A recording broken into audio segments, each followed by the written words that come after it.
Bonjour tout le monde, dans cette vidéo nous allons voir comment utiliser Excel pour calculer les moyennes et déterminer les rangs des apprenants. Alors ici j'ai une liste d'apprenants qui ont été évalués dans 4 matières et ma première hypothèse sera de considérer que je veux calculer une moyenne arithmétique simple. Pour calculer une moyenne arithmétique simple dans Excel, il suffit d'utiliser la fonction moyenne, donc je mets égal moyenne, j'ouvre la parenthèse et je sélectionne la plage de données qui concerne mes matières, c'est-à-dire de français à mathématiques, les 4 matières. Je ferme la parenthèse et j'appuie sur la touche entrée. Donc j'ai une moyenne de 10,25 pour ce petit apprenant. Je pouvais faire directement 41 divisé par 4, ça me donnera le même résultat.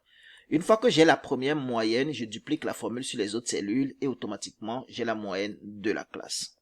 Ensuite, pour faire le classement, j'utilise la fonction rang. Donc j'écris égal rang, j'ouvre la parenthèse, je sélectionne l'élément, mon premier élément ici est dans la cellule I4, donc je clique sur la cellule I4, je mets un point virgule et je sélectionne la plage de données de l'ensemble des apprenants, puis je ferme la parenthèse. Comme j'aurai à tirer la formule, je vais alors maintenir ma plage fils. Et pour maintenir la plage fils, nous avons vu qu'il faut mettre le signe du dollar au niveau de la ligne et de la colonne, donc, ou alors appuyer sur la touche F4, donc je mets le signe du dollar devant la ligne et devant la colonne, ou bien j'appuie sur la touche F4 et maintenant je peux appuyer sur la touche entrée.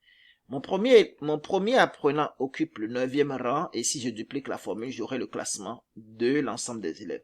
Et pour voir clair, il me suffira de faire un tri dans cette cellule-là en classant du plus petit au plus grand et je vois le premier, le deuxième, ainsi de suite jusqu'au dernier. Dans la prochaine vidéo, nous allons voir comment utiliser la moyenne arithmétique pondérée.